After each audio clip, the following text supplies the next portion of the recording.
then you went too far.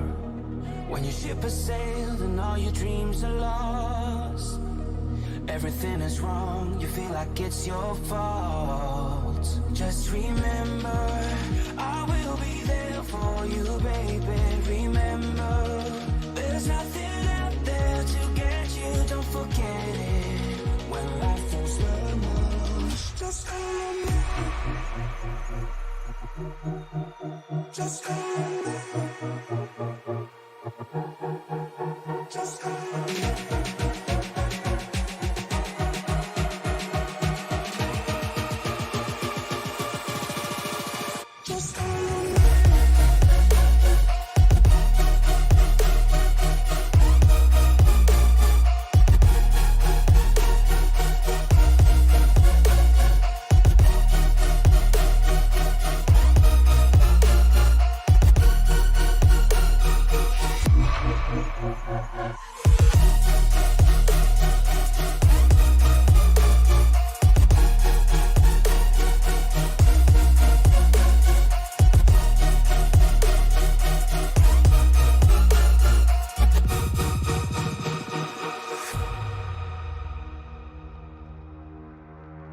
You're stronger now than you ever been. You gotta leave now, it's time to catch the wind.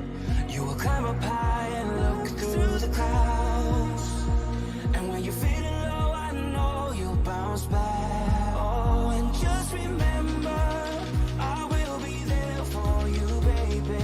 Remember, there's nothing out there to get you, don't forget it. When life throws lemons, just remember. Just remember. Just remember.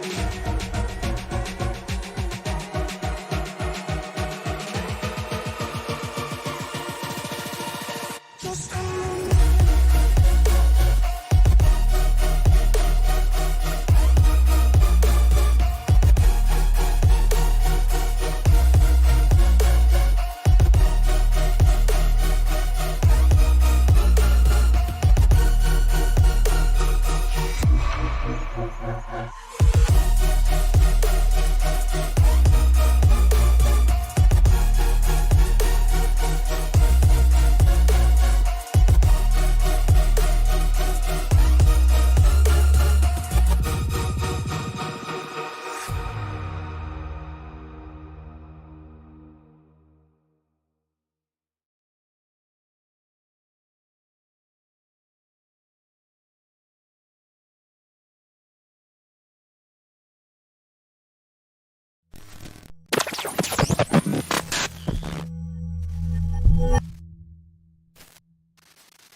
It was an incredible night at Las Vegas Motor Speedway this time last week, and we thought it was so much fun we'd do it again at a very similar layout. It's the Kansas Speedway for round number 2 of the TNT Truck Series presented by the United Sim Racing Association.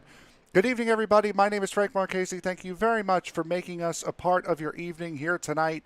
Alongside me, as always, my broadcast partner, Tony Trapasso. Tony, a great race last week. Going to be a very similar race here tonight. It's similar, but different enough to be interesting because of the vastly different lines that you can take around Kansas. The progressive banking that's around here, it really leads to good side-by-side action, more so than Vegas would. But, you're absolutely right. Coming into the Midwest for the first time this season, and these guys have been putting in work since the practice session started. Some of these guys have already gone a quarter distance of tonight's total event for the race in the practice session, so they know what to expect from their tires. Yeah, absolutely. And that's going to be a big point here tonight. Now, typically you would think the outside line with that progressive banking that you mentioned, Tony, would be the way to get around here, but we've seen leagues here recently prefer that inside line as a way to save those tires.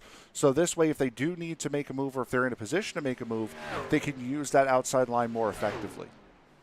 Yeah, absolutely. And, the other thing to be mindful of is this track gets really narrow coming off of turn 2. And so far tonight, I have seen more drivers than I care to mention tag that wall. But more importantly, there seems to be a crosswind coming off and pushing the cars to the outside of turn 4. Yeah, 8-mile-an-hour wind, crosswind in turn 4. So the exit of turn 4 is going to be sketchy. It certainly is. And we'll take a quick little review of what happened last week as far as the point standings are concerned. Jordan Smith coming away with a dominant victory last week. Evan Pienta following very closely behind. Jeff Pogo, Randy Bechtel right there as well. Another great race for all of those guys last week. And again, this is a racetrack where these guys may not have been here all that recently. They've been at this racetrack, sister track of Chicagoland during the C-Fix, the official series last week, raced at Vegas last week as well. And this is where they've raced the season finale last year. So this is a style of track that these guys are going to be very, very familiar with if it's not just Kansas. Yeah, absolutely. And the mile and a half seemed to get the most use in the iRacing servers, simply because it takes more skill than just put a brick on the accelerator pedal and steer the rig like you would get at a place like Daytona or Talladega. You really have to be up on the wheel, and you really have to manage, your corner entries and corner exits, and you have to manage your trucks more, and it really brings out the skill level in the drivers when you come to a mile and a half like this. It certainly does. And we'll take a look at that skill out on track right now here for the moment. We've got about 40 seconds left here in the practice session. There's Evan Pienta circulating this racetrack in the number 13 truck tonight. It'll show 00 still on his on the ticker up top. Pienta driving that Jerry Nadeau, Dan Marino, number 13 here tonight. Nice paint scheme. I actually like that truck. And if you're looking for a truck to be painted, look no further than the skill set of Evan Pienta. One of the best stock car painters in the entirety of the iRacing server, in my opinion. Yep, absolutely. And again, I know firsthand his skill set, as we will now head over to the qualifying session here for tonight's race. We have 24 drivers set to take the grid here tonight. Only one series debutant coming up here for the second round of this season. And here in just a moment, we will get a chance to look and see who our first driver to jump out on track would be, and it appears as though it is the number 13 Great Lakes Chevy Silverado of Jamie Leech. You are correct, sir. He's going to be the first one to roll it, representing Great Lakes Brewery and the TNT TickleZombie.com Truck Series. Larry Poling rolling it, Ellis Thomas, Steve Holmes, Brandon Massey, and Chandler Summers, late arrival to the practice session, but out on track right now to lay one down in qualifying. As Leech going to be the first one to take the green. Nice tidy lap, keeping it wound up in that second lane, trying to carry as much momentum down the back straight as he can. Now in the second lap, expect these guys to have the left side tires down on that white line, signifying where the apron is. They're using this first lap to just get these trucks wound up. Yeah, absolutely. It's very much like a Daytona or Talladega deal. You want to take the longest way around on the first lap to get as much speed and momentum built up as you can, and then use the shortest way around with that speed and momentum, as Jamie Leech sets the benchmark at a 31.35. Also worth noting that there is a difference in qualifying between this week and last. Last week was a 10-minute qualifying session. This week only 5. Stephen Holmes out on track as well in his Tickle Zombie Ford F-150. Jamie Leech, fastest of all in the first half of the lap. And he will cross the line. He will not set the benchmark. That benchmark right now is held by the series debutant. That's Brandon Massey in the Rockstar number 65 Chevy Silverado. Currently at a 31.08. Stephen Holmes with a 31.12 puts it second. Massey not faster on his second lap, but Chris Brown certainly looks as though he is. Brown fastest of all first half of the lap, fastest of all the way around the lap at a 31.006 for Chris Brown. That's a nice lap. That's a very nice lap. It's Ryan Jones spinning coming off of turn 4, completely negating his second lap. Pogo brings it down the American Ethanol back straightaway to go into turn 3 for his final lap. Nice and tidy right down near that white line. Randy Bechtel right in front of him. Purple first half. Personal best second half, and he'll go pole with a 30.97. Jeff Pogo goes to fifth at a 31.04. Let's take a look. Mike Mock slow on the back straightaway. Johnny Rapp will be the next one to cross the line. Or pardon me, Scott Tompkins will be the next one to cross the line. He'll start his second lap. Yeah, these guys pretty much know that first lap is a throwaway lap. It's what you can do on the second lap that's really going to count. And you can see Tompkins about a tire width off of that white line, letting the truck run off of turn number 4. Full head of steam coming into turn number 380 miles an hour before he has to climb on the binders. Pienta sets pole lap at a 30.94 as Tompkins comes off of turn 4 for his final little burst. It'll be personal bests, and it'll only get him ninth at a 31.1. As Eric Wright right now, the only car on the racetrack in that number 53. Cody Levitt. We missed the lap by Evan Pienta. No, I caught it crossing the line. Wow. What a time. Yep, absolutely. As Wright now will finish his first lap. Cody Levitt might get one lap in the number 3, but Wright should just barely get both. As Wright with a 31.16 jumps up to 13th on his first lap. See what he can do here on his second. Levitt's going to have to really hustle that truck if he wants to get one lap in. As Wright now coming across turn number 4 into the tri-oval, not going to beat his first lap. And Cody Levitt will not make it for his lap. So that will set up the grid here for tonight's race, and we will take a look at it right now. As starting on the pole with a 30.942 lap time is Evan Pienta.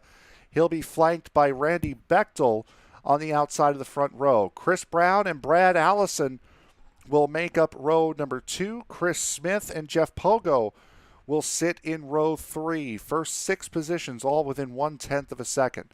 Johnny Rapp and Brandon Massey will make up row 4 with Scott Tompkins and Stephen Holmes in row number 5. Ellis Thomas and Jamie Leech will make up row 6. Row 7 is going to give us Chandler Summers and Ryan Jones. Mike Mock and Larry Poling are going to roll. Sorry, I messed that up. Eric Wright and Chandler Summers rolling off in row 7. Row 8 is going to give us Ryan Jones and Mike Mock. Larry Poling, last truck to take time, going to roll off inside row number 9. He's going to be joined with the 17 of Chase Berry. Dan Dill and Cody Levitt rolling off in row number 10.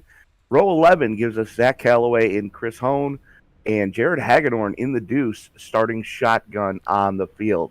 23 trucks here tonight, scheduled to go 130 laps. No fast repairs. And only 3 sets of tires, Frank. That could get tricky for these guys. We're showing 24 on the grid, actually, unless somebody has dropped. Thomas is race control, I believe. Okay.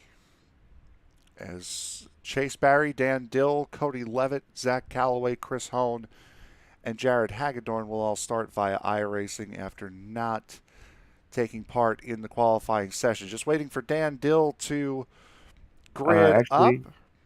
You were right. I was wrong.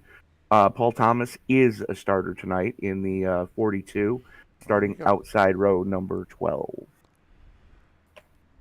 So we'll take a look at the weather conditions tonight as the drivers pull off of pit road. 67-degree ambient temperature tonight, 69-degree track temperature. Tony, we talked about that wind gusting at around 12, 13 miles an hour. But with a cool night here, that just means these engines are going to be loving it. This is going to be a fast race here tonight. Yeah, but we've already seen problems in the hot lap session of guys coming out on cold tires and looping it, trying to get up to speed, coming through that very flat apron section of turns 1 and 2. So it's going to be interesting to see how these guys handle that should we get a long green flag run, and you've got to hustle your truck. Stage breaks here tonight will be after laps 25 and 50, so 2 mandatory cautions here tonight. A couple of notable absences here tonight. Eric Holly in the number 8 not here, nor is last week's winner in the 24, Jordan Smith, so he will be giving up his points lead here this evening. So as the trucks come out of turn number 4, pace car ducks on off. We're getting set to go for round number 2 of season 7. 130 laps from the Kansas Speedway. We're green. Pienta getting a decent restart. Bechtel going to have to let him go for right now. Use the draft down the back straightaway. But Allison all over the back bumper of Bechtel. Bechtel finally slams it down to the low line. Chris Brown all over the tailgate of Allison as they haul it off into turn number 2, as we got Chris Brown on the inside trying to make something happen.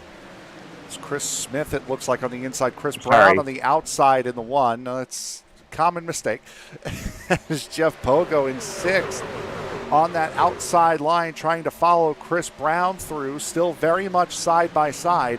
And we're going to see a lot of that here tonight with that progressive banking on the outside line. It's going to be a matter of when are the guys on the outside going to say, you know what, I think it's time to save some tire. Yeah, but you know as well as I do, Frank, when you've got the fresh shoes on, you feel like Superman for about 10 laps. Absolutely. And, it's... around goes the 13 of Jamie Leech. Sorry to cut you off there, coming out of 4. Able to keep it straight. Saw him get big time loose going into 3. How did he save that? Unbelievable. Saw him getting loose coming into turn 3. Yeah, he was a little duck walking coming off of 4 and then got helped the rest of the way around by Chandler Summers. Yep, Chandler Summers certainly did finish the job there on the 13. So that will drop Jamie Leech all the way down to 23rd. Daniel Dill decided to pit start here tonight in that number 11 as we see a battle for the lead. Look at Brad Allison going for the race lead in the 03. Absolutely. The Aussie showing the way. And getting it as Brad Allison takes over the race lead from Randy Bechtel. Outside line starting to work, at least for some of these guys here, as Jeff Pogo still following Chris Brown through. Chris Smith has jumped up to that outside line as well. Evan Pienta covering off Chris Brown on the high line as Allison goes up there to defend from Bechtel. Bechtel on that extreme low lane, going to have the short way through the corner. Allison with a head of steam, though, carrying the momentum coming off of turn number 2, side by side into turn number 3. Bechtel just sends it. You can run full out here for a couple of laps, a good dozen laps or so, before you really start feeling the effects. Now, we've gone through all 3 of these sister tracks. Last week it was Vegas with us. Then on Tuesday night it was the Rick Motec Truck Series from Chicago. And now here at Kansas, all in the trucks.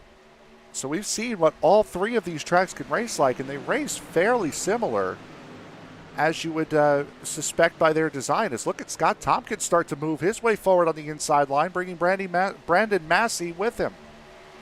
Yeah, absolutely. Scotty Tompkins not one to let any moss grow under his feet as he's trying to make some headway now. Was not happy with his qualifying run as he's now bringing Massey, the rookie, in his debut race, trying to bring him up towards the front as Pienta now battles with Brad Allison for second.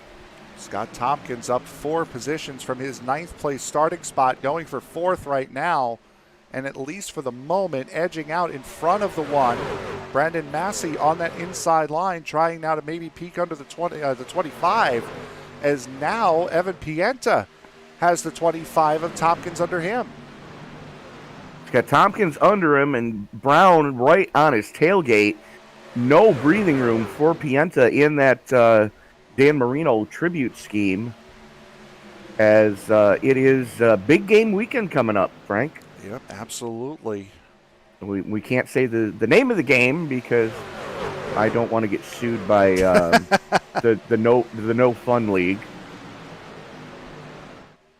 As Randy Bechtel still charging away with the race lead, Brad Allison putting up a nice little fight up here on the outside line as I'll figure out names eventually, as Brandon Massey starting to really put some pressure on that 25, as Evan Pienta getting a little loose in turn 3. Yeah, it's starting to get to that point of the race, 10 laps in, where you've probably worn all the goodie off the tires by now, and now you've got to be elbows up and really wheeling that thing to get it to handle. But one of the names that we're missing tonight, of course, is the owner of the league, Eric Holly, not with us on track tonight, but checking in the chat. Quote, "My money is on the 9 of Stephen Holmes tonight." Well, let's hope that the series sponsored truck is going to be able to put one at least on the podium. Holmes has had good runs. It's just he's been caught up in other people's dumpster fires late in these races, and hopefully Kansas is the turnaround for him. Stephen Holmes currently running in the 12th position at the moment, battling in between Chandler Summers in front of him and Zach Calloway in the number 55 behind him. One of the drivers moving up from the back of the field, a 15th place starting spot for the number 7 of Ryan Jones. He had his own little issues at Vegas last week that sent him a lot further back down the order than what he probably should have had he been running, or had he not had that mistake. As boy, that's Evan Pienta swinging way down to the inside with that's Ellis Thomas in the 80 just above him. Brandon Massey working on Scotty Tompkins for second place right now, and that could end Thomas caught the wall. There's no think about it. He did catch the wall. He caught it a ton as they were coming off of turn number 4, but the rookie showing that he's got the speed and pace, at least early here, as the in his debutante race, 65 Rockstar Energy Chevy Silverado, Brandon Massey making it happen. And I'm noticing that there's a lot of new liveries that we don't normally see here tonight at Kansas, Frank. And did you ever think that you need a new livery for yourself? Starting this already? Yes. Yes, I am. No, Tony, I haven't recently, but if somebody does feel as though they need to, what do they need to do? They need to go to ticklezombie.com and order some great t-shirts, hats, sweatshirts, you name it, they've got it or can make it. As some of the amazing shirts that they've got. I'm still in love with the Speed Racer Schwinn livery that they've got over there on a t-shirt. But if you want some new apparel in your or new color schemes in your wardrobe, head on over to ticklezombie.com and let them know that the TNT Truck Series sent you. A lot of great battling here in the middle of the pack, right around the top 10, and a lot of it centered around that man on the inside, the number 7 of Ryan Jones. It's the 1 of Chris Brown starting to fall backwards a little bit. Look at them fanned out, 3 and 4 abreast. A little bit further back is Jeff Pogo really falling backwards from where he was at the start of this race. Chandler Summers +4. Zach Calloway started 21st after not qualifying. He's up into 11th now, +10 on the night. Man, you got a couple of +6s at the front of this piece with both Brandon Massey and Scotty Tompkins up. Well, I take it back. Tompkins is up 7. Massey's up 5. Now down to 4 as he's starting to feel the effects of that wall tap that he had earlier. As that will leave. Sorry, that's Massey dropping to the tail. Yep, Massey is starting to fall back a little bit. Scott Tompkins still up at the front. There is Massey on the outside, and you can see that right rear corner of that 65 truck is not healthy. Right front quarter isn't all that healthy either. Yeah, no, he's completely pancaked the right side of that truck.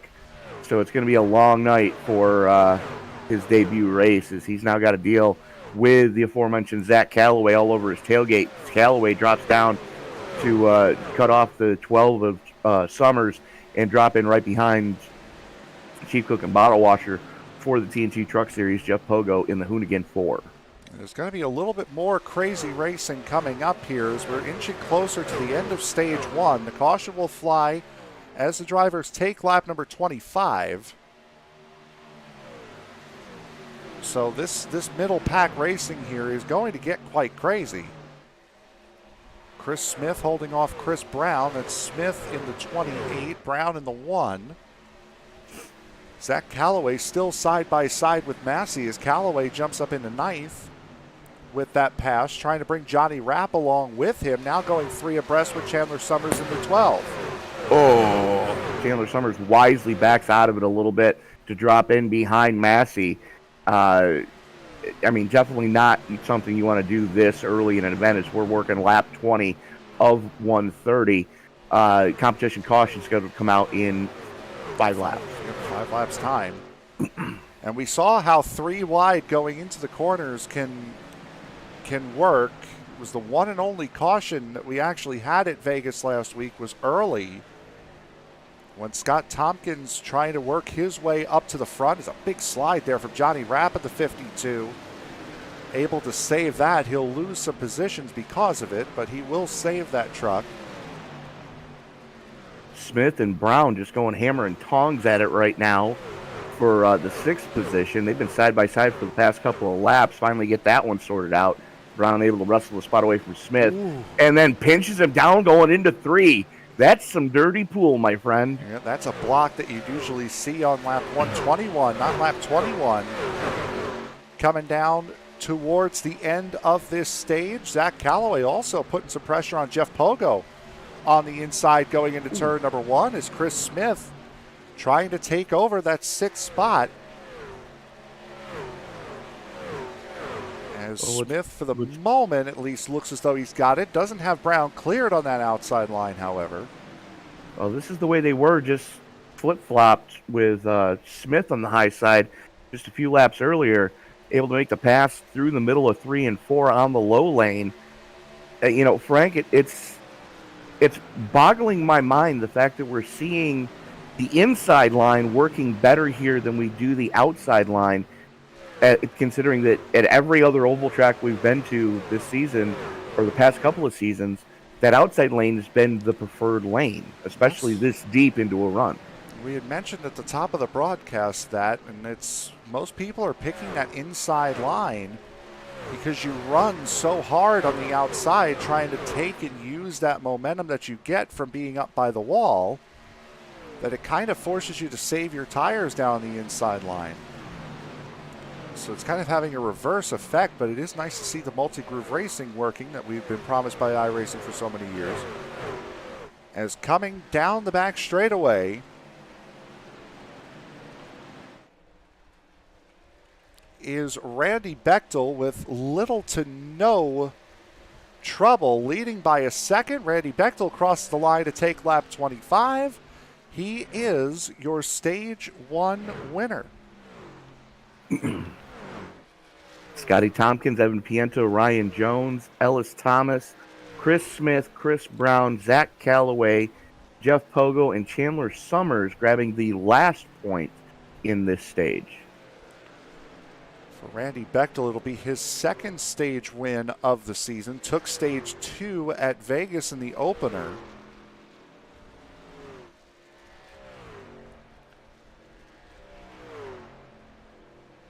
There's a couple of big movers there. Ryan Jones, plus 11.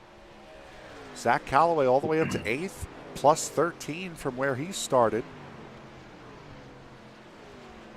You know what? It just dawned on me. We don't have Jordan Smith here I tonight. had mentioned that at the beginning. I must have been sleeping. So Eric Hawley and Brandon Ayers checking in. Yep. Brandon's stuck at work, and Holly's enjoying the show, it looks like. 2 series regulars, one of them the owner of the series. Appreciate you guys jumping in and hanging out with us as you usually do. And that will lead us to pit stops here for the first time tonight. Now the question is, who's going to take tires?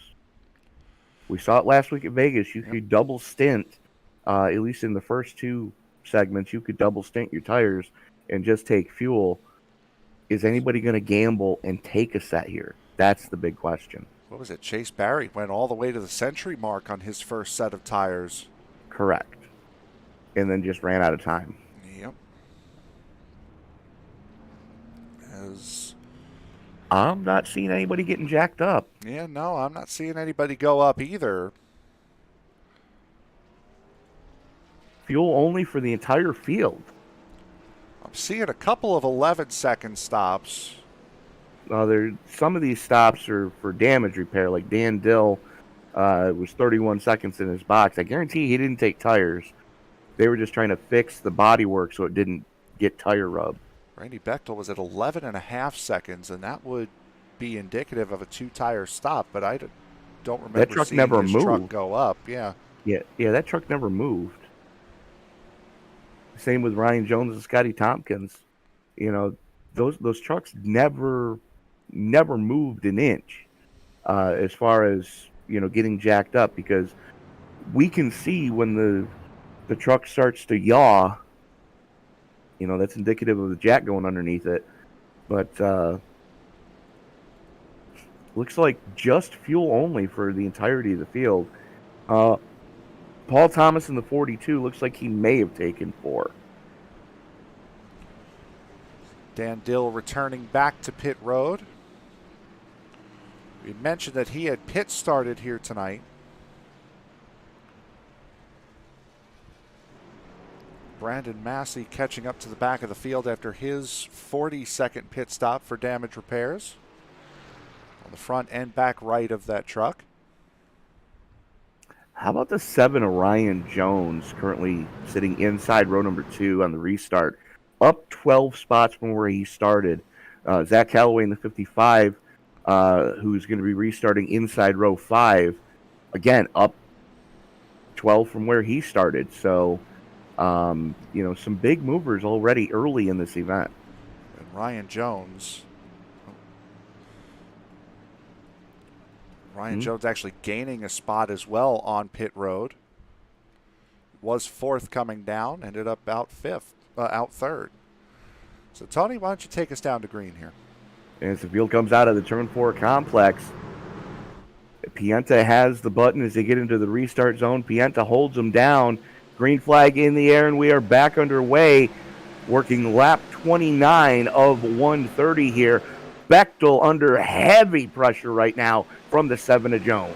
That was a great start, a lot better of a start for the 00 of Evan Pienta than the initial start of the race. Ryan Jones jumps up into that 2nd position in front of his teammate Randy Bechtel. Now we'll start to see, I think, who saved tires and who didn't, because it's another 25-lap stint before we hit the end of stage 2. Absolutely. Pogo and Brown going at it right now. That is battle 5th. Pogo on the high side, Brown on the low side. Brown getting pushed by Ellis Thomas. Brad Allison had a little bit of a moment. We'll take a look and see what happened to him. A lot of damage on the right front of that truck.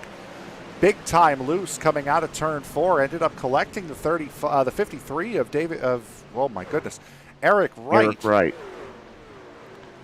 Looks like there's another truck involved in that as well. I can't quite tell who that is.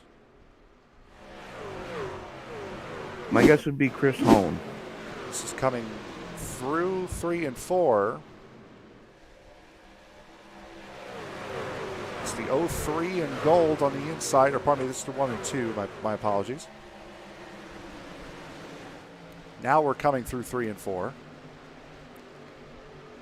53 of Wright on the outside. You already see that 03 starting to get a little bit loose on the inside, and then Netcode brings them together and kicks them out.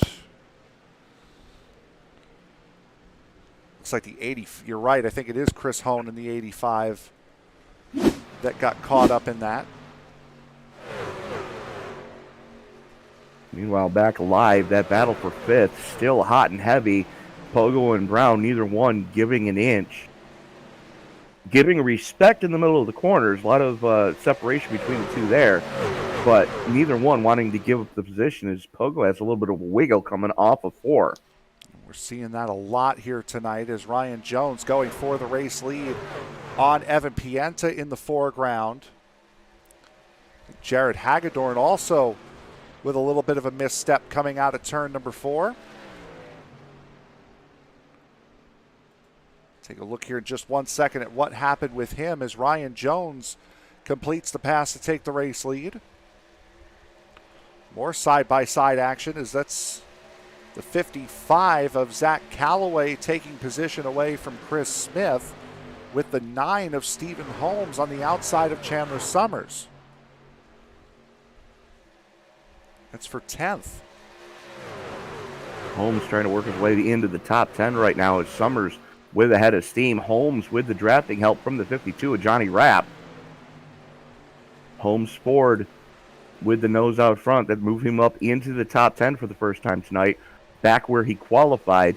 Didn't get the initial start that he was looking for, but definitely starting to make up some ground here after the tires have worn off.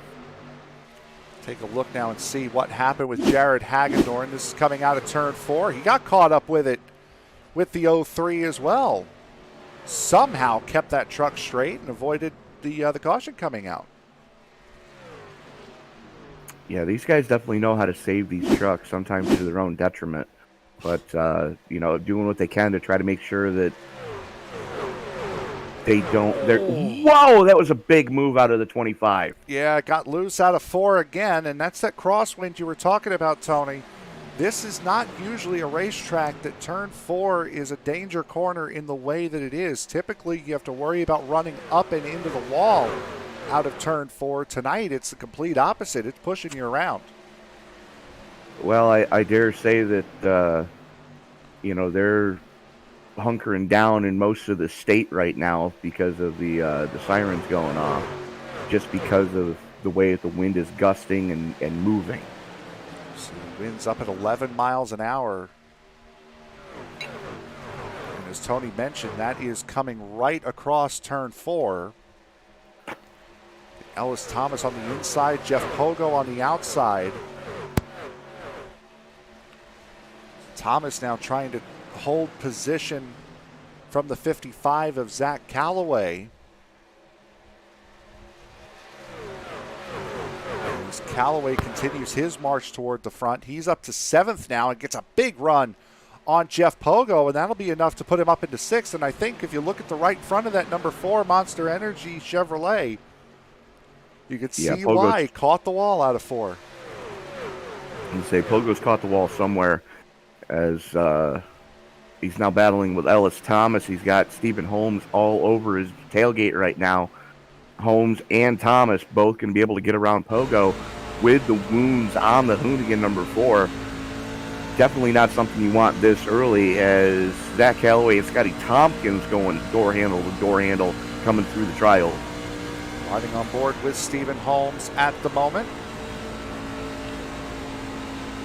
Seeing the battle up front, and what he can see is he's been slowly moving that number 9 up towards the front of the field. See Ryan Jones still out in front of this field. Randy Bechtel not that far behind. Ryan Jones. Evan Pienta there as well. Chris Brown. And then a little bit of a break before you get to that fifth spot of Zach Calloway, who's gotten past Scott Tompkins. That 55 is flying tonight. Yes, he is. And it's interesting to see this, especially this late into a tire run. Apparently, whatever Calloway's doing is working, because he's just been on a steady climb since the initial green flag came out, and he's been picking off more and more since the restart. Started in row 5, now up into the 5th spot. So Calloway's got something for these boys tonight, I think.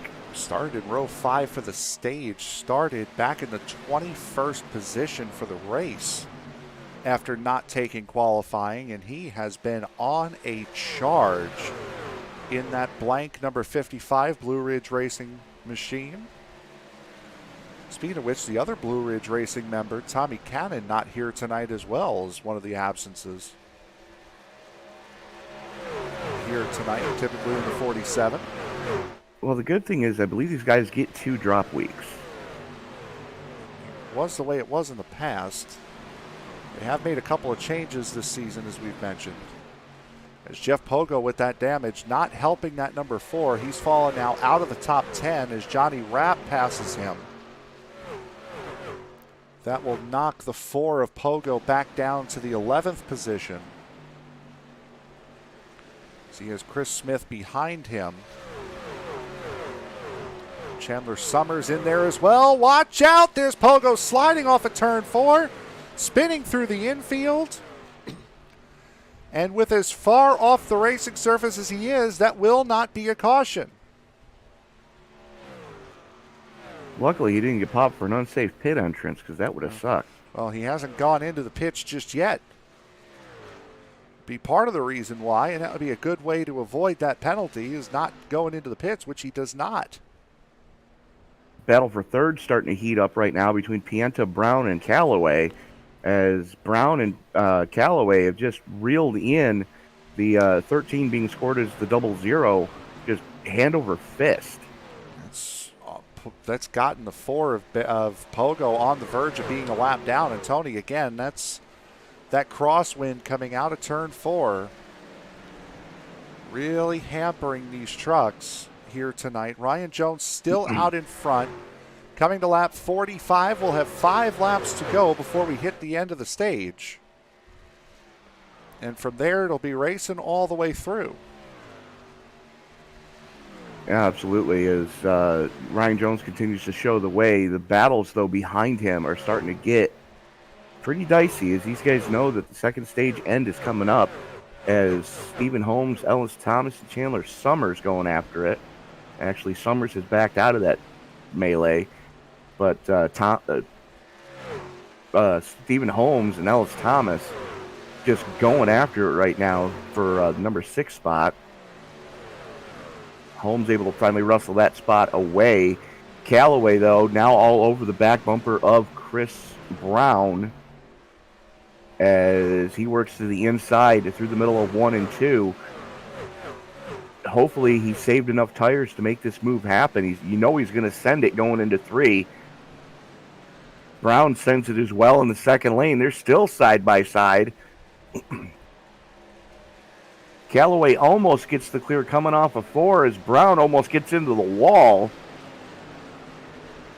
And it will be 3 laps to to stage break.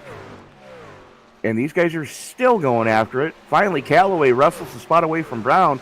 Brown trying to recoup down the American Ethanol back straightaway here, as that is Stephen Holmes working the back of Scotty Tompkins right now. Yep, Holmes having a fantastic run here, as he certainly saved those tires right to the end of this stage. And watch Tompkins go around and save that truck. Unbelievable tonight. Just a light safer barrier tap coming off of 4 and just shot him sideways. As right now your leader, Ryan Jones, speaking of being shot sideways, Jones now catching up to the back of Jeff Pogo, and that truck has definitely seen better days. And Pogo has a very short amount of time to hold on here before he gets the stage caution. It'll come up at the end of this lap. If he can stay in front of that 7, or at least make it to where the 7 doesn't catch up to the 17 of Chase Barry in front of him, he will benefit greatly from this stage caution coming out.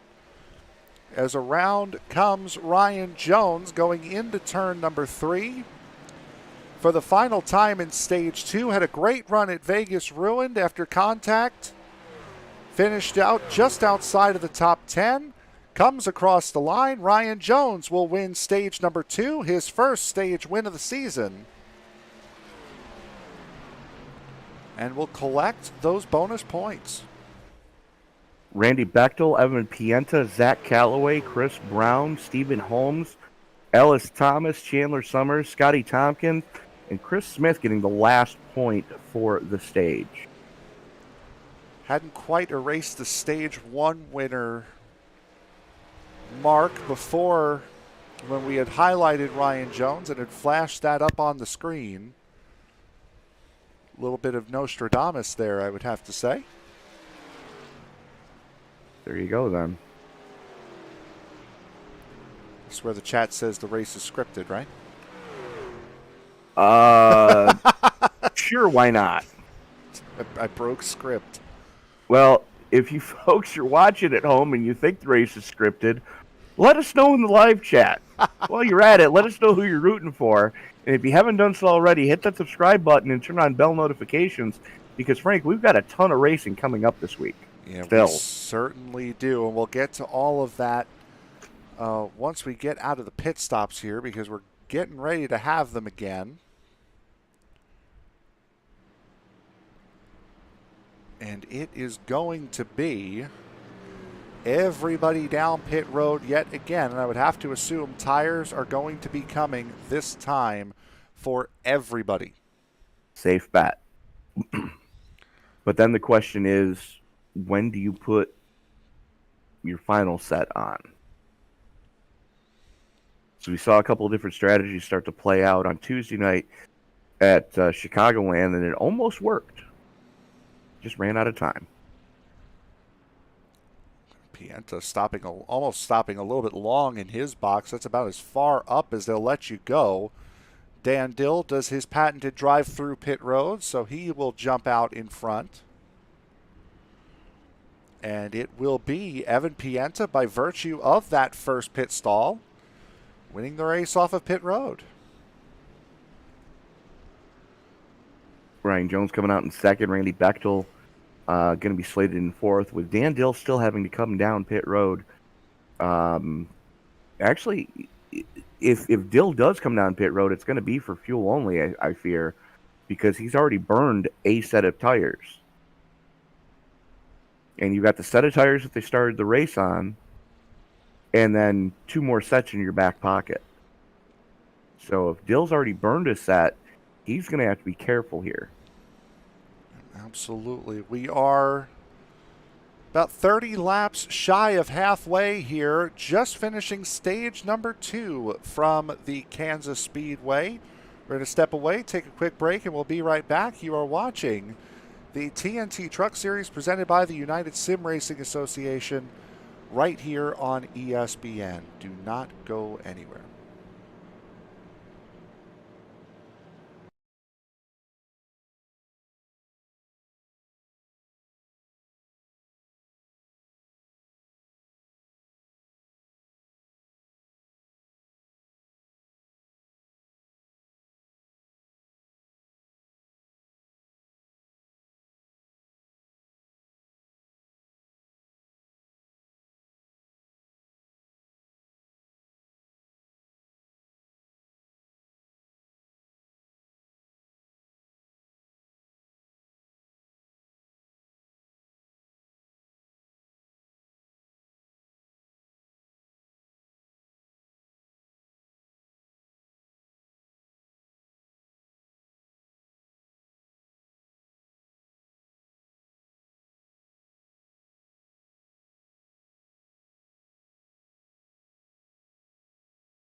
Getting set to go, green flag racing here once again, coming out of stage number 2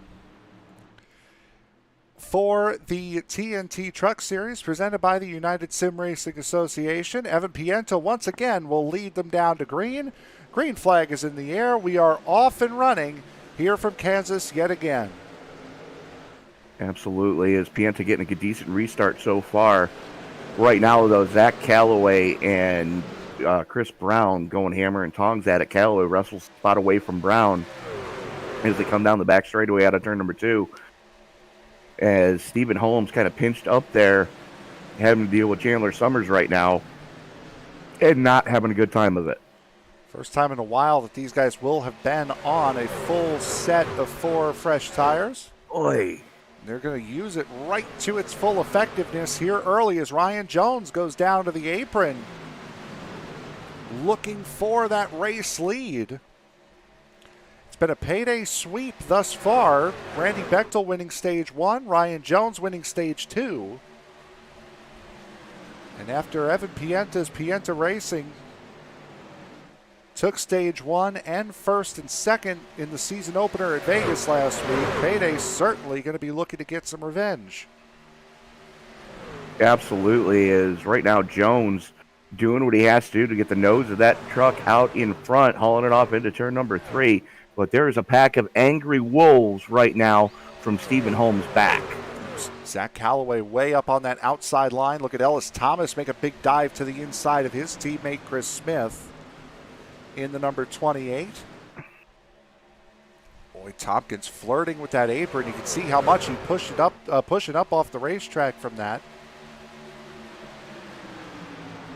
Calloway to the outside of Brown. Stephen Holmes battling for 4th, looking to the inside of Randy Bechtel for 3rd. Absolutely. That was a pucker moment. You can't catch that much apron and not lose it too often. It's Tompkins trying to battle to get to the inside of the 9 of Stephen Holmes, and that's going to bring Zach Calloway up around the outside and put Calloway in the wall. Looks like Calloway was trying to back out of it. The only problem is Chris Brown was all over him and not letting him have the spot. Battle for the lead hot and heavy, though, between Jones and Pienta coming off of 2. They are side by side with Bechtel lining up with, and just like I say, Pienta drops back in line. Bechtel looking to the inside. Stephen Holmes looking on the high side. Get Holmes get shot out of a cannon on the outside. Goes from 4th to 2nd by the start-finish line. Incredible run from the 9.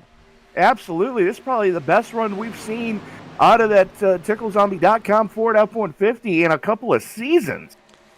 Unbelievable run from that 9 of Stephen Holmes, jumping up into 2nd. And Brandon, thank you very much for your comment, by the way. I believe you made our night. Yeah, well, that, and I think the scriptwriter is in the chat, because look at the first comment. On the night, money on the 9. Here comes the 9 looking money at the race lead. Absolutely, as he and Ryan Jones were in a deadlock coming to the stripe there. 2 1/1000ths of a second. Wow. Give Stephen Holmes the race lead in that TickleZombie.com number 9. And Tickle Zombie, if you guys are in the YouTube chat, please let us know. We missed the zombie before each race. Big wiggle out of the 9. Yeah, he just shot up the racetrack, had to chase it up, almost ran out of room, able to collect it and keep it off the wall. But here comes Bechtel to the inside to follow his teammate Jones. It is insane. Just the same way as Las Vegas, we are side by side in about a 12-car pack. Up here for the race lead, Ryan Jones, Stephen Holmes, up at the front. My goodness. Scotty Tompkins looking to the inside, Evan Pienta.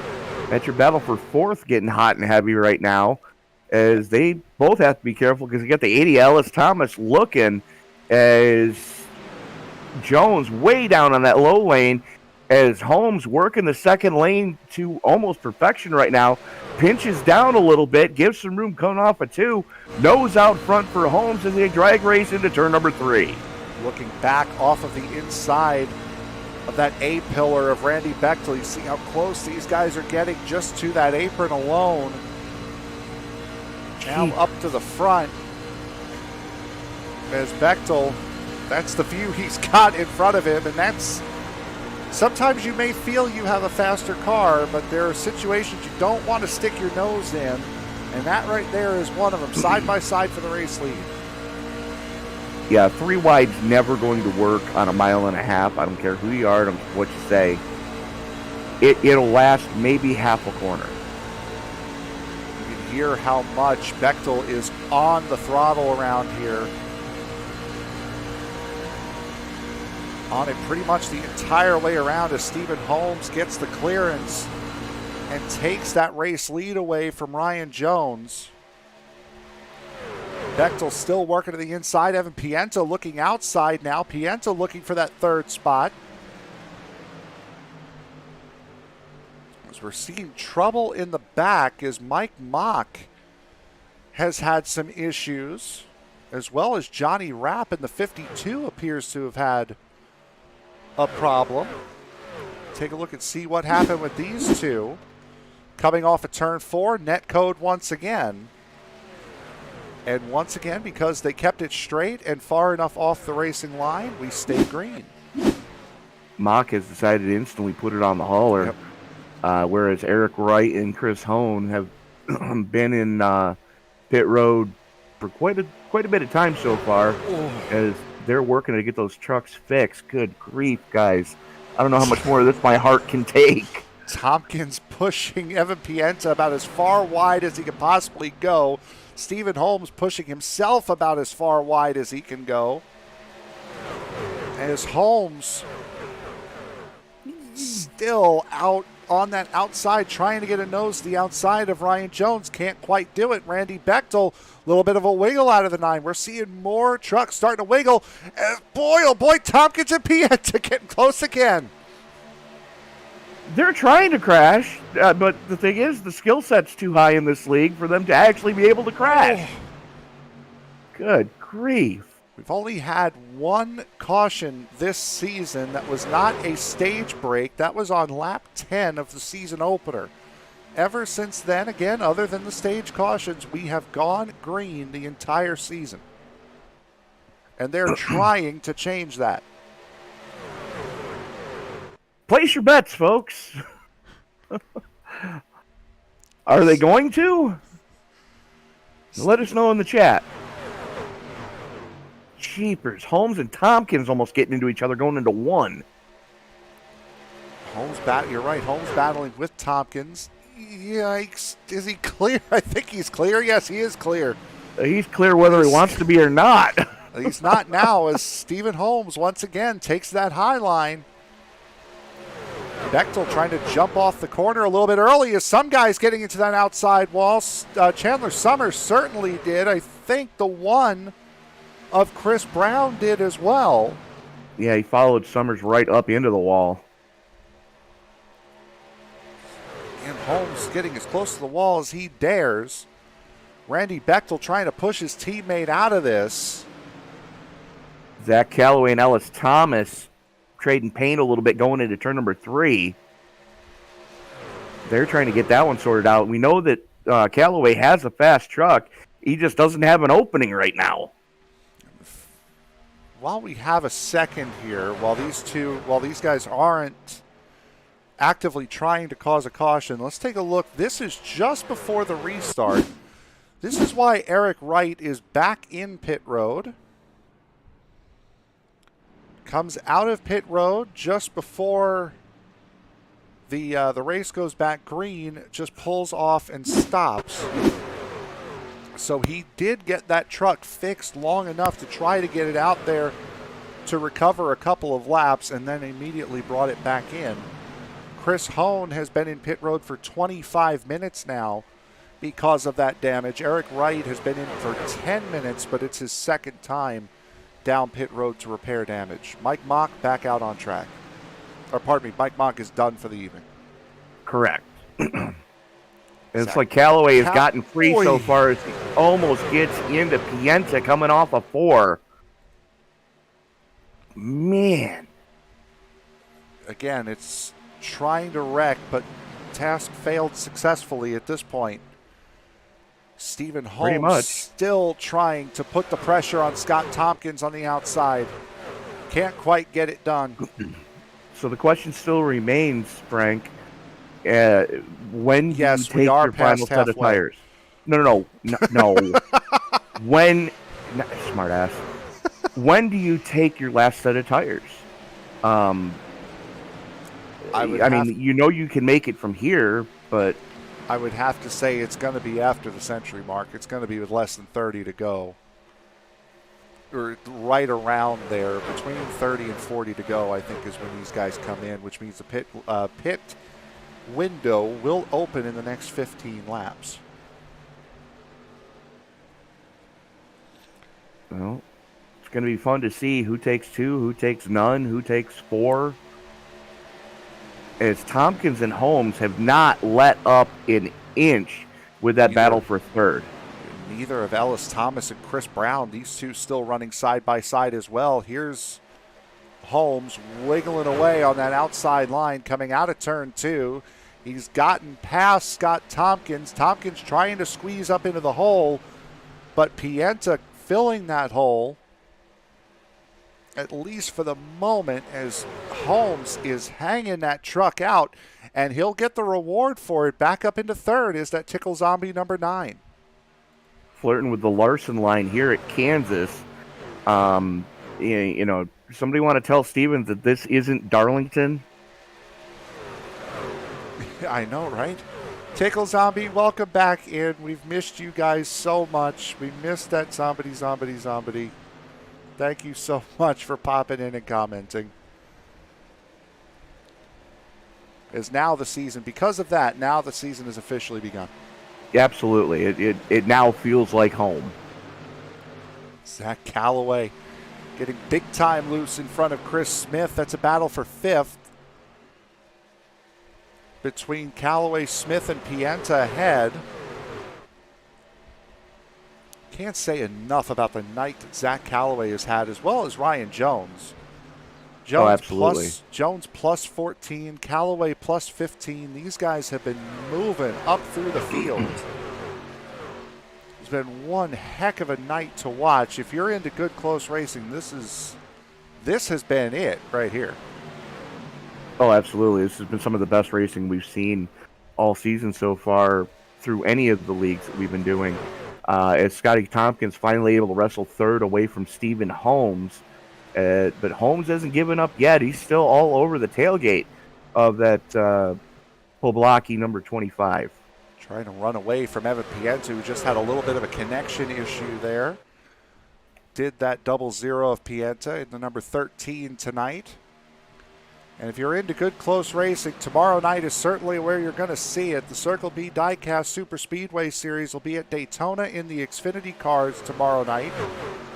An 8:20 p.m. Eastern Time start. I was in the car last week. I'll be in the booth this week, as that will be the first of a doubleheader tomorrow night. The Kool-Aid Monster Motorsports New Gen Cup Series will follow slowly. Shortly after that is a big save by Evan Pienta. It'll be round number 3 of their season. That'll start at 9:30 p.m. Eastern Time. That will be from Watkins Glen International. Then on Saturday, it'll be the AG Solar Solutions Series. They will be in the trucks at Texas running a recruitment race before their season opener on the 26th at Daytona in the Next Gen Cup cars. And then on Sunday, Super Bowl Sunday, will be the iFormula Championship, round number 2 from Interlagos. We're going to get sued. Yeah, I said it. At Sao Paulo, Brazil, the Brazilian Grand Prix. That'll be a 3:20 p.m. Eastern Time start. And again, a lot of series that you normally see are either not going to be racing this week or are taking a couple of days off. ISNF will not be in action this weekend because of the big game. Maestros and Rick Motec will not be in action this week because of the game and Valentine's Day. Because of the hangovers. Well, there's that too. And a lot of the Tuesday series So it'll be a sparse early beginning of the week here on ESPN because of both the game and Valentine's Day, but we'll pick up right at the end of the week, and then it'll be back to normal action as Ryan Jones still continuing normal action, Stage 2 winner, still up here at the front. And just remember, guys, if you want to get that special someone in your life, something for Valentine's Day that you can both enjoy, get your significant other their own gaming rig so they can come race with you.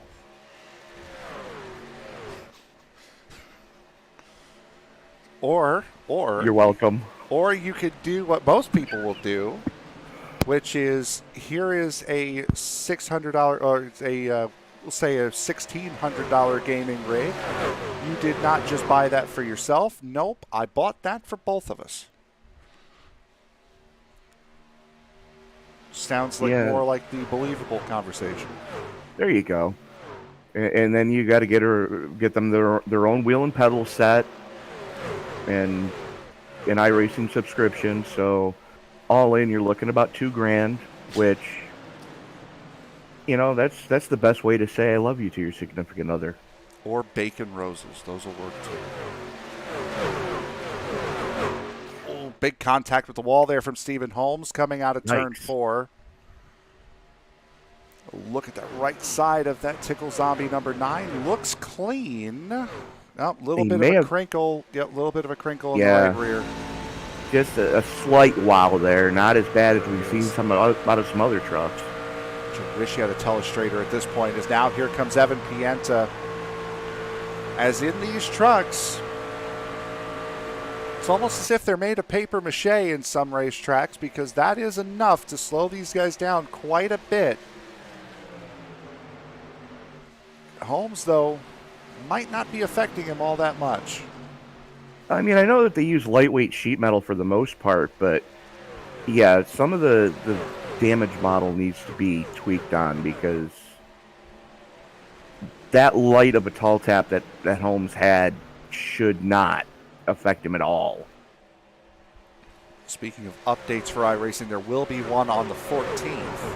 Oh, boy. Which is a unique one. It's a Monday update. As here comes... Boy, that's Callaway hard into the wall. Chris Smith, turn 1. 4 cars involved. Chris Smith up and over. Caution is out. Ellis Thomas getting a piece of that one. Jamie Leech getting a big piece of that one. There's Ellis Thomas's number 80. Smoke out the back of that number 80. There's Jamie Leech. Second genuine caution of the season for these guys, and the first of the race.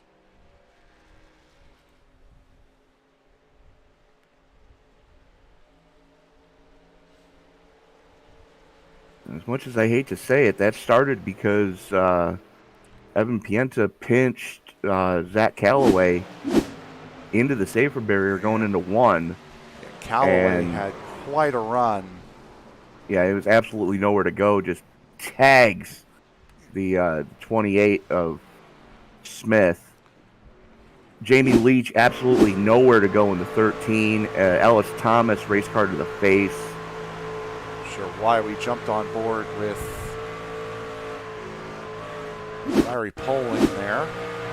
You see the run that he gets, and Pienta just comes right up.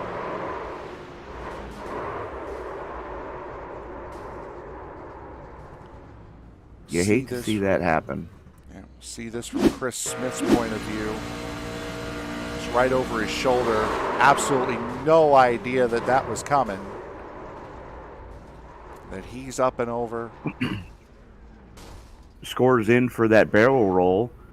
9.8, 9.8, 9.5, and a surprising 8.7 from the Romanian judge. There you go. This is Jamie Leech. Now, Leech got pushed into it by the 80 of Thomas, but with the way the 55 and the 28 were pinching, he was going to get in it either way.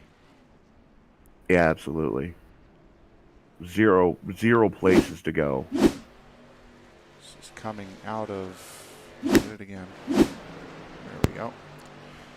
From the grandstands. Wholesale pit stops taking place. Everybody except Paul Thomas, who stayed out, took 4 in fuel. Some of these guys taking a little extra time to get a little body work fixed. Paul Thomas last came in at the stage. He's going to take to the pits now. I do not believe he got credit for leading that lap. He did not. So he will end up getting cycled to the back here. What we'll do now is we'll take a quick break. We'll be right back. You're watching the TNT Truck Series here on ESBN. 40 laps to go from Kansas Speedway. We'll be back right after this.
And we are back at the Kansas Speedway for the TickleZombie.com TNT Truck Series, brought to you by USRA.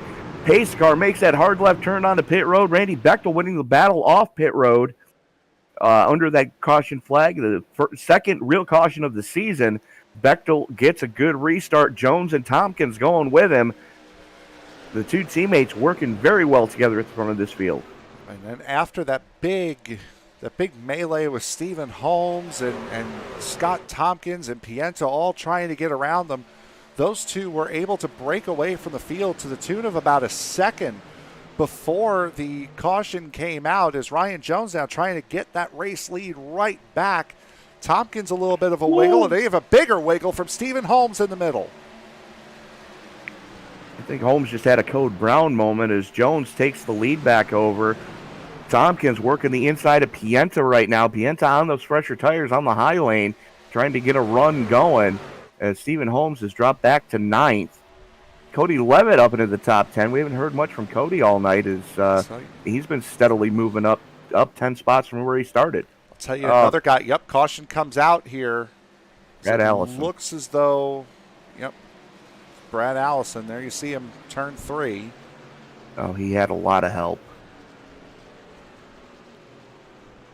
He might have been involved with either Cody Levitt or Chandler Summers, one of the two. It was Johnny Rapp turned him.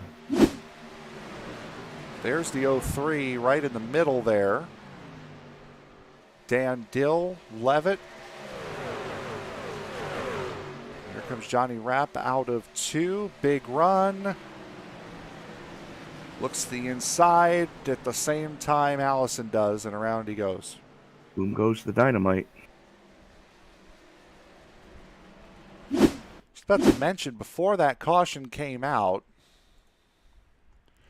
one guy that we have not spoken about all night has wiggled his way up into the top 10. That would be the number 17 of Chase Barry. Chase Barry had a couple of big finishes last season, a win. He was up in the top 5 pretty much every single race last season. Was absolutely nowhere to be found at Vegas last week, finishing and running towards the bottom pretty much the whole night. He has been the last car on the lead lap the entirety of the night tonight, and is now in the top 10 for the first time, not just tonight, but this season. Yeah, real decent quiet run out of Barry. I think he was just trying to hide during the first 2 segments of this event as Jamie Leech getting one of his laps back. But yeah, Chase Barry's having a great run right now. Cody Levitt's having a great run.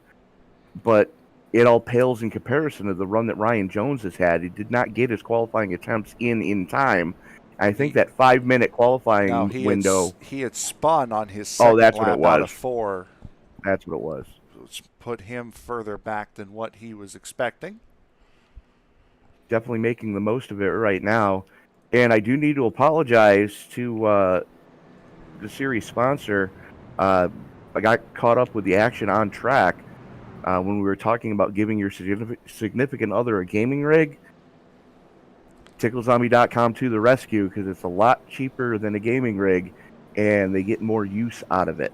So you can go to TickleZombie.com and order something for your significant other off their website. Absolutely. Looking through here.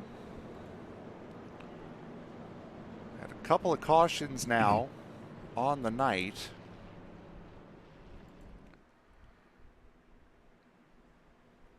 And just, again, just incredible close racing. And we're going to see even more coming up next week, as round number 3 will be from my backyard right now, at least, Fontana, California, the Auto Club Speedway,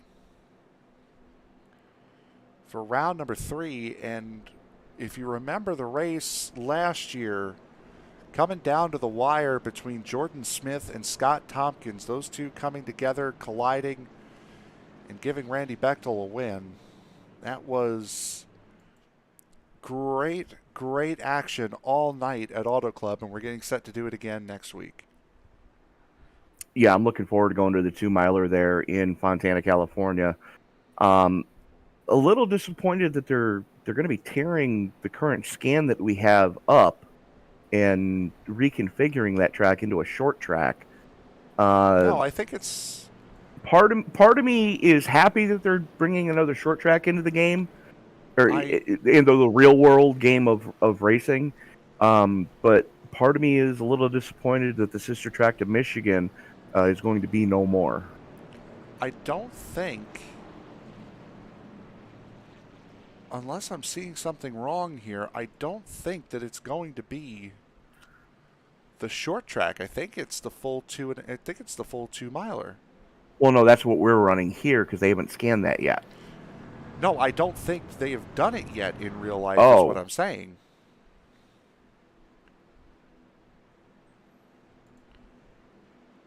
Yeah, I haven't seen anything. No, it's still the full D-shaped oval. So they have not gotten that project started yet. But in any event, getting set to go back to green flag racing, just shy of the century mark.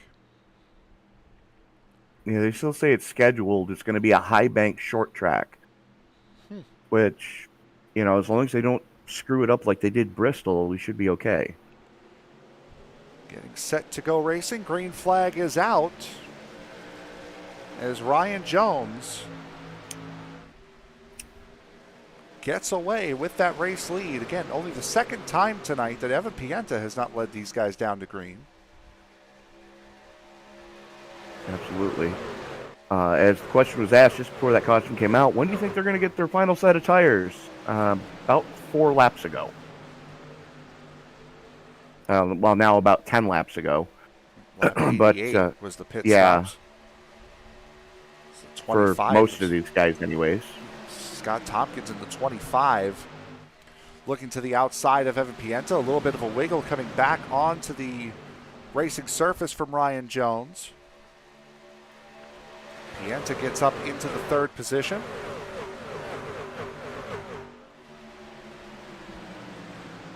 Jones. Tompkins looking to the inside. Going into turn 3. And again, these guys are getting close. These two have not been giving each other a lot of room. And once again, they come close. Pienta wanted to go lower than Tompkins wanted him to. Tompkins did not use the apron like Pienta was thinking he was going to. And that may have, messed up the handling there. As here comes Chris Brown in the 1 with a head of steam with a lot better looking Hoonigan number 4 of Jeff Pogo than we've seen all race long, as he pancaked the right side of that truck early.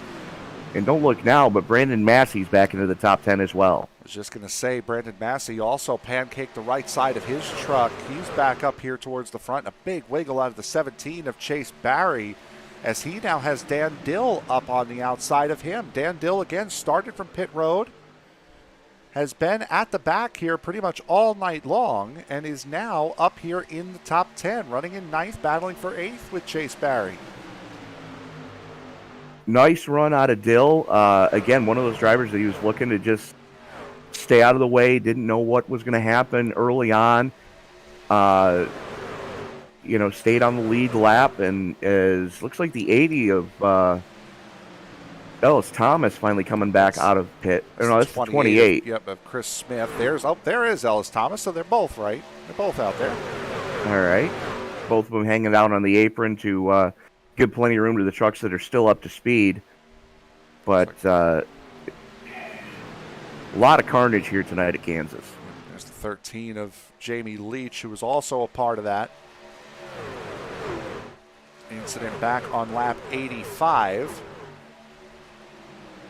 I'm thinking Leech might have a broken Panhard bar with as much as that truck is waving the back end around. Might be. And well off the pace is that number 13.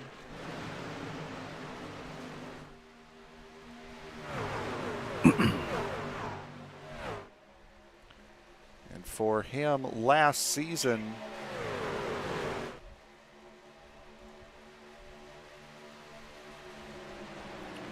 taking a big win last season.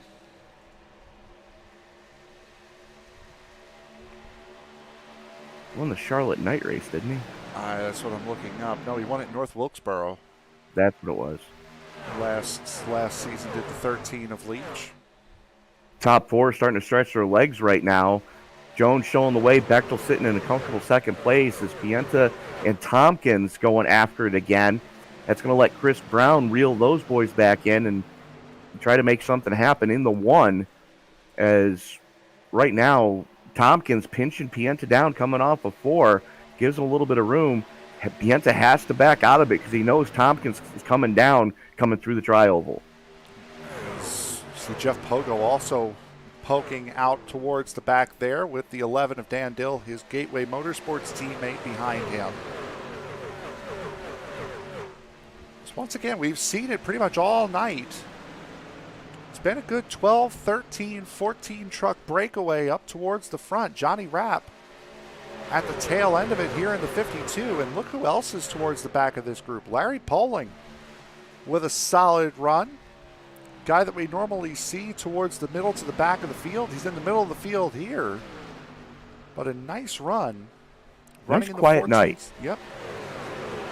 About a second off the back of this lead group, which is looking like a standard Daytona Talladega race. Yeah, and things are starting to get a little bit sketchy. I believe that is. It was Dan Dill and Brandon Massey almost getting into each other coming off a 4. Chandler Summers and Chase Barry side by side right behind them as well. As 9 of Stephen Holmes. We saw how good Holmes was at the beginning of the run last time around, but had a little bit of contact with the outside wall in turn 4. That has completely killed the pace of that truck. Barry and Summers still battling for 9th. Up front, not missing much of anything. Everyone running line astern up at the front. Ryan Jones, winner of stage number 2, currently in the race lead. Randy Bechtel, winner of stage 1, behind him. They work around the very wounded 13 of Jamie Leech. Pienta wiggling and weaving, trying to find any way to break Scott Tompkins off his line. Big run for the 17 of Chase Barry on the outside, going through 3 and 4, trying to get to the outside of Brandon Massey. Does successfully. Dan Dill trying to work his way around that 65. Jeff Pogo trying to help out his teammate in the 11 up the middle. They're 3 wide coming out of turn 2. Big move to the inside from Dan Dill. 3 wide going into turn number 3. This can only end poorly. That's looking all right for now as Barry takes both positions around the outside. Massey and Dill still running side by side, 20 to go. And again, this is why I'm up in the commentary booth and not down on track, because ain't no way my blood pressure can handle this right now. It doesn't feel this crazy, I'll say, when you get into it. Wanna bet? Feels crazier. Exactly. Chris Smith and Ellis Thomas have both decided to jump down into pit road, so they've determined their trucks are too damaged to continue. Brad Allison's done for the night. Zach Calloway done. Jared Hagendorn, Mike Mock, Eric Wright, and Chris Hone all done for the evening. The only one with severe crash damage on the night is Jamie Leech. He's running in 16th. He's the last one running here in this race. Well, I mean, if something were to pop off right now, and some of these trucks would have to tow to pit road, Leech could still make up a couple of spots. Yep. But it's not looking well. Only 2 laps down right now is Jamie Leech. See Evan Pienta looking to the outside of Scott Tompkins. Can't quite get the momentum off of turn 2. Pushing Tompkins all the way down the back straightaway.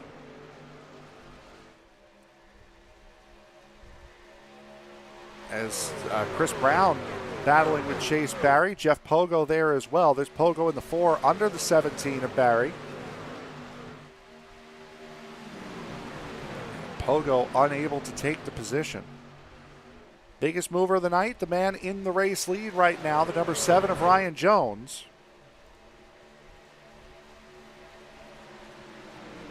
Jones looking for his first win of the season here tonight. And doing a really good job of keeping his teammate behind him. Starting to stretch a little bit of a gap on Bechtel right now. About a truck length and a half separate the two of them. And then you're about a truck length and a half back to Scotty Tompkins, almost 2 truck lengths now. Back to Tompkins, the final step of the podium currently. As Dylan Massey still going at it, hammer and tongs.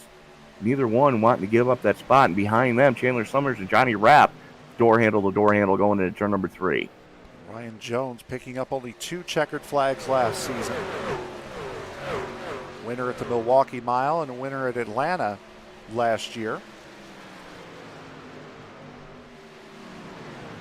Dan Dill side by side with Jeff Pogo goes around the outside of that number 4, the 65 of Massey coming along with him.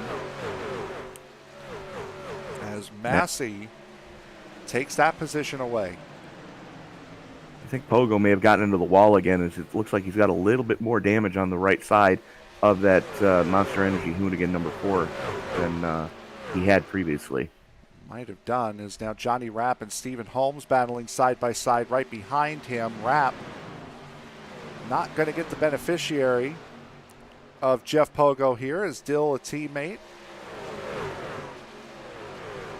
of that number 4. That'll promote Stephen Holmes, or at least would expect it to promote Stephen Holmes up into the 10th position. Well, not quite yet. Hasn't cleared him just.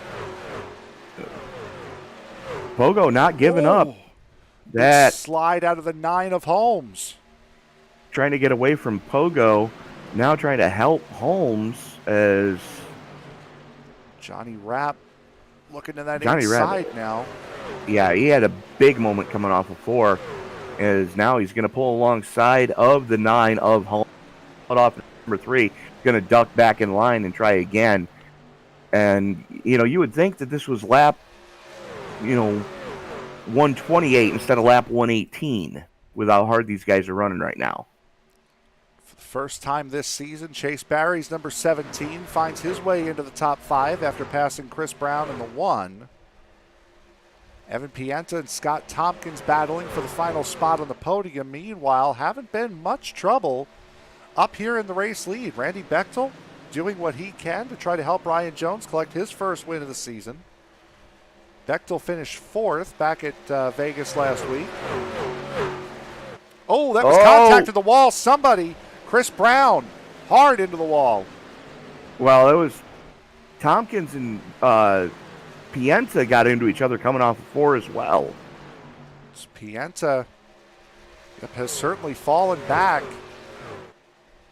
As now Tompkins coming under fire from Chase Barry. Looking like it could be a payday 1-2-3 here. There's a good possibility of it, especially if Barry continues to run the way he's doing, as we are 10 to go. Plenty of time to get it done. As Tompkins, though, That was Barry into the wall. He did the same thing to Pienta coming off of 4. But then again, we saw Pienta do that to somebody earlier. Yep. And that's a lot easier to do than you may think. Just let that car float out a little bit wider.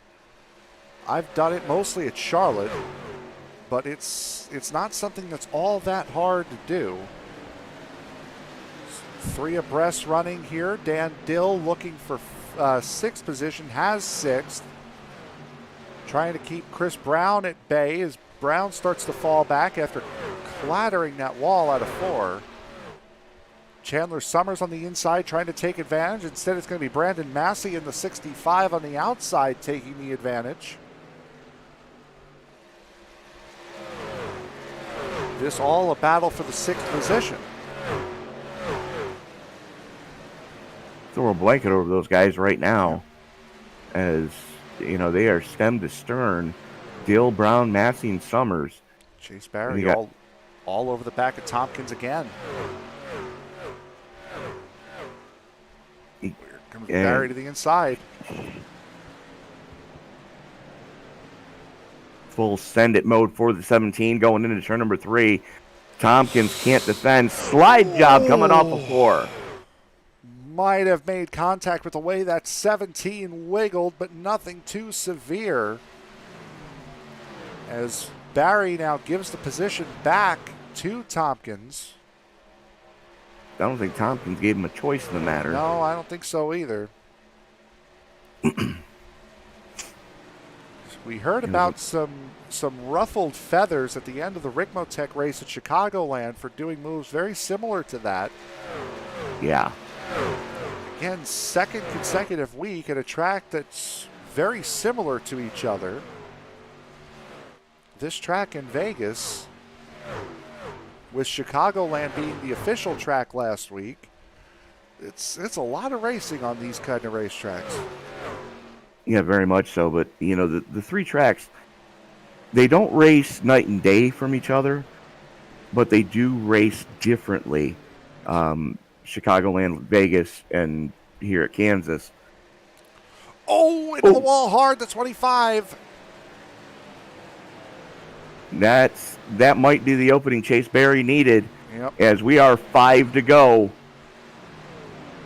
Could be the opening that Evan Pienta needed, because he's fallen about a half a second off of this pair. Barry to the outside and Barry to third.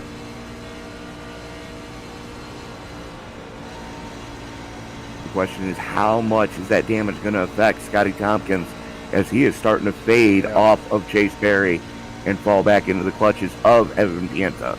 Barry is leaving him right now. Tompkins already losing 0.4 of a second to Chase Barry. Nothing doing up front. Ryan Jones currently leading by 0.6 of a second. Randy Bechtel has a 1 second advantage over Chase Barry. As Tompkins now, his biggest rival is going to be Evan Pienta right now. 3 to go. Yeah, it's not going to look like too much of a fight. No, there's definitely no love lost between those two.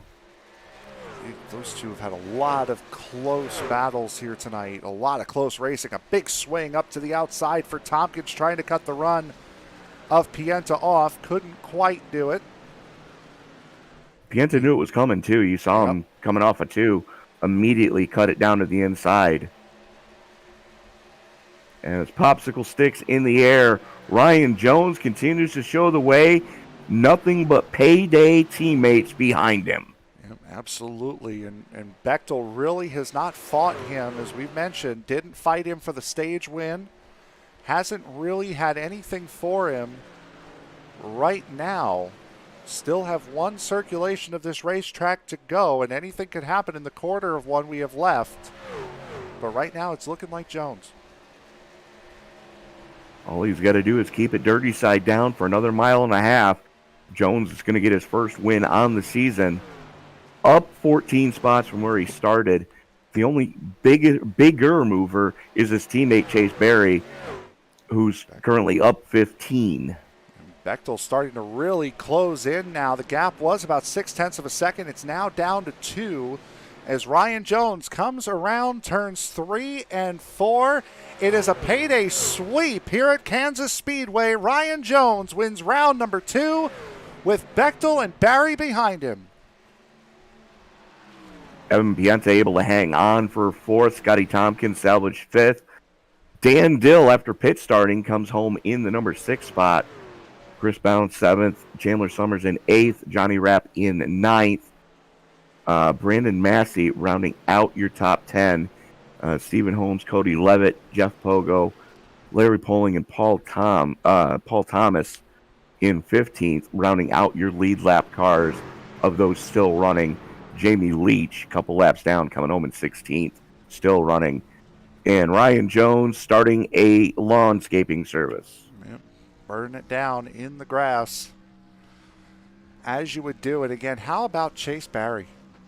A guy who was absolutely nowhere at Las Vegas a week ago and looked as though it was going to be a lot more of the same. He was down in the 20s the entire night, right up until that last set of pit stops. Then he got up inside the top 10 and kept marching forward. What a night for not just Ryan Jones, not just for Chase Barry, but for Payday Racing as a whole. Again, taking 1, 2, and 3 here on the evening, as we will take a second here to talk to all 3 of these guys. Tony, I believe you have the race winner with you right now. Ryan Jones coming home with the victory here at Kansas. Congratulations, sir. Thanks, guys. It's good to hear you again. Absolutely. It's been way too long, my friend. But talk us through what was going on during that race. You were just climbing. And, once you got to the front, I don't think anybody really had anything for you. Yeah, I didn't have a good qualifying run. I accidentally spun on my second lap, so I started in the back pretty much. But I was able to kind of find a groove pretty early. Been working real hard with Randy. He always helps us out a lot with Payday. He kind of told us, the bottom groove is kind of where to go for a long run, and I was hoping the long run would pan out. And this racetrack kind of fell away from me for a little bit because I was always about the high groove, and it just started kind of going back down to the bottom groove as a premier line. So once we were able to kind of figure that out, was just able to pass people. And once we got up front, I had struggles on pit road because my first gear wasn't working, and so that got me a little worried because I kept losing the lead. But all in all, man, I was just able to pull out some good restarts and take it back from them. And I can't say enough about Randy, and congrats to Chase for coming all the way back up to third. 1, 2, 3 for payday. That's awesome. And shout out to Scott Tompkins. He ran us clean and hard, and it's fun to race with him. And he honestly deserves a top 3 just as much as us 3.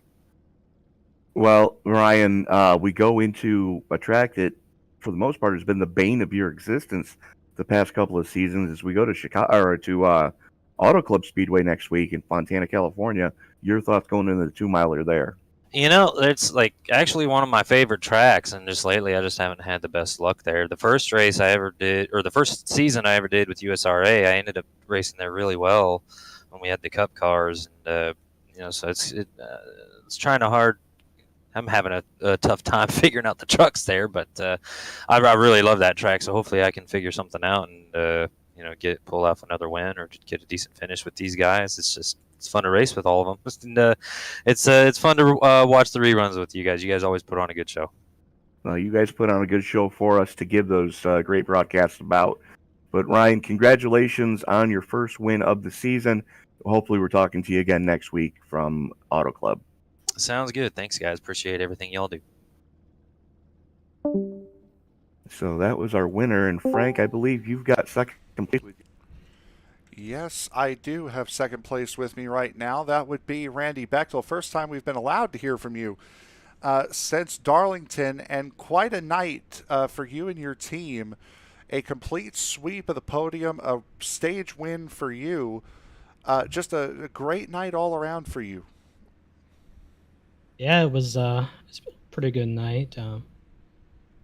That dirty air really hurt there in that last run, and I think that's what helped Chase there at the end. He was up there on the outside the whole time, so he wasn't burning his stuff up from being in the air behind Ryan or anybody. My goal was a little bit different this week compared to last week, so I was after them stage points this week, help a little bit. Fortunately, Jordan couldn't come to race tonight, but hopefully he can come back and make it a good points race toward the end there. Yeah, certainly. And you guys had a fantastic race here overall tonight. Do you think maybe now, we had mentioned at the top of the broadcast, and Ryan had just mentioned it as well, that the outside line on the long run wasn't really the place to be. It was that the inside was going to be key because you could save your tires down there a little bit more. Do you think maybe if you would have started to migrate up towards that outside that you might have had a chance at getting him, or were you just content with sitting in second? I'm not quite sure. Like I said about the dirty air, I might have stayed behind him too long, so my tires were already pretty shot at that point because, I don't even know, 10 to go. I knew he was just started gapping me in 3 and 4. I tried different lines. I didn't go like to the top like where Chase was, but I didn't think it was ever going to work, so I tried to stay as low as possible. At least try to get as low as Ryan, but he still was able to keep that gap. All right, we head to a race that you won last season, the winner at Auto Club, and we head there again this week, next week upcoming. What are your thoughts going into Auto Club, and is your mindset going to stay that same with stage points, or are you going to go for the win? I think we're just going to go with the flow, see how the race goes.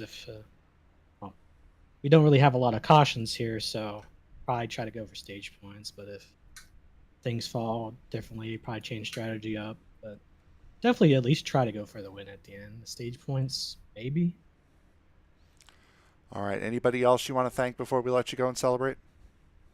I want to thank all my teammates, Ryan, Chase, our honorary teammate, Scott, Johnny Rapp, Chandler Summers, Eric Wright, and Chris Holmes. So think the last three had some issues. Two of them had issues pretty early. Eric and Pogo for putting on USRA, and Tickle Zombie for sponsoring again this season. Glad to have them back, and you two for broadcasting. All right, your second place finisher here tonight, Randy Bechtel. Bud, congratulations. Thank you, guys. Nice to be able to hear from Randy again. Is Tony, another guy we're going to be very happy to hear from. Chase Barry, your third place finisher. ESBN Driver of the Night, Chase Barry, biggest mover of the event. Congratulations on your first podium of the season, sir. Hey, yes, sir. Yeah, biggest mover is because I moved and I'm fat. So yeah. Anyway. No. I want to go on record as saying that the three of us in this booth right now, we are not fat. We are fluffy. Yeah, our time has just came. In Florida, man, winter just lasts. All the skinny boys are in season now. All right then. Well, Chase, again, amazing run. Talk us through those closing laps. You and Tompkins were just hammer and tongs, cats and dogs going at it. Yeah, that was really fun. He was in Discord, so I was yelling at him the whole time. But and it was fun, man. It was like trying to get the top working, and I knew he was really good on the bottom. And like I know with Randy, Ryan, and Scott, they've been running the bottom the whole night. And I knew if he had a shot, just had to run the top, even though they told me not to run the top. But I was making it work, and it just was just moving to me. I was like felt like a dirt car just driving off the right rear and up on the cushion, just trying to ride it. And I mean, he made a mistake off of 4, I think, bounced off the wall, and luckily enough that gave me enough to get by him and set sail and tried to run down Ryan and Randy. I think you're the only driver tonight that actually made that second lane work throughout the entirety of the night. But we go to a completely different feeling next week. The first of the super speedways, the 2-miler at Fontana Auto Club Speedway. Your thoughts going into that event? I mean, I don't know. It depends. I've always been. I mean, to me, I like Auto Club. It's a lot better than this mile and a half stuff. I mean, maybe all these extra set of tires I have, I can take to Auto Club and use them every stage now, because it was fun. But yeah, decent day I feel like. But I'm probably gonna just ride around and hang out for a while, and just talk and have fun for a little bit. Sounds like a solid game plan, Chase. Who do you need to thank before we let you go? Thank you guys for, broadcasting this. Thanks, KB's All Around Shop for all the stuff she does for me and Randy, Ryan, congrats on them, top 2, Scott, Eric, Johnny, S'mores.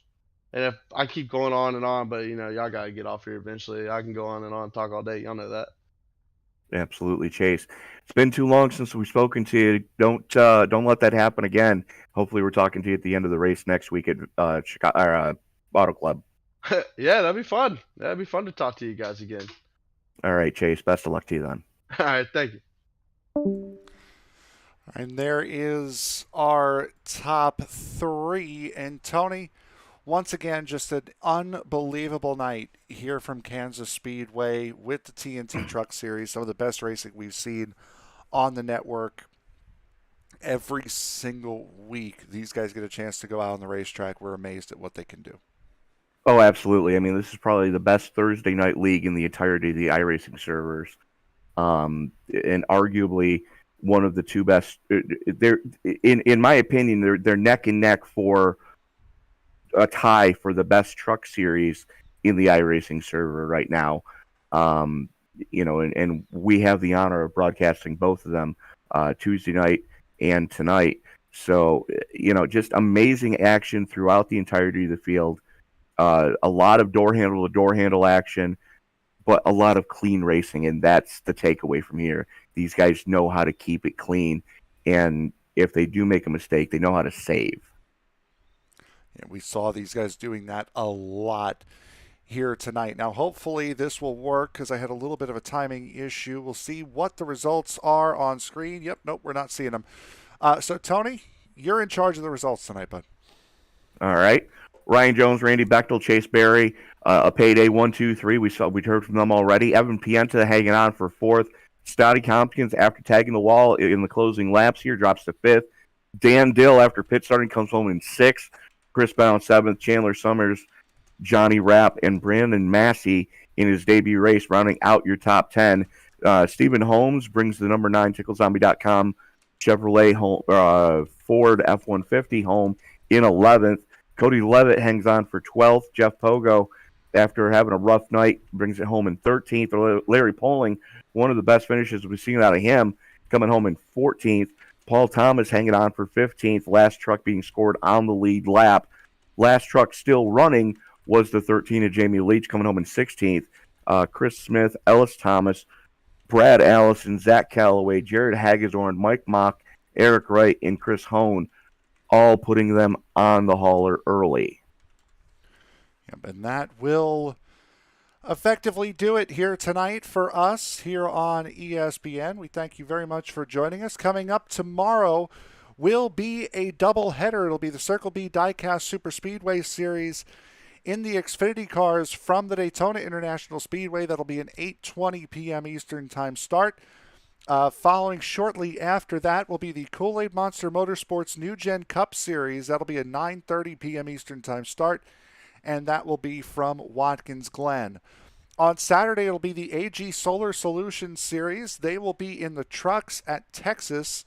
The AG Solar Series will be another one of those series that switches cars every single week, just like the Circle B Diecast Super Speedway Series does. So they will be in the trucks at Texas for a recruitment race. The first race of the season will not be until the 26th of February, and that will be in the next-gen car at Daytona. But if you want a preview of the series, you can watch that recruitment race this Saturday night. That will be a 5:50 p.m. Eastern Time start. The iFormula Championship will be held this Sunday afternoon, round number 2 from Sao Paulo, Brazil, the Interlagos circuit for the Brazilian Grand Prix. That will be a 3:20 p.m. Eastern Time start. The Fuel Series will also be in action on Sunday. They will be at the Lucas Oil Raceway for round number 4 of their season. Also, Sunday Night NASCAR will hold their duels this upcoming Sunday night during the big game. So after you guys watch the big game, if you still have some energy, be sure to go back and take a look at those series that will be running during the game. So for my broadcast partner, Tony Trapasso, I am Frank Marchese. Thank you very much for making us a part of your evening. We will see you tomorrow night for Circle B and for KMM, and we will see you next week right here for TNT Truck Series from Auto Club. Good night, everybody.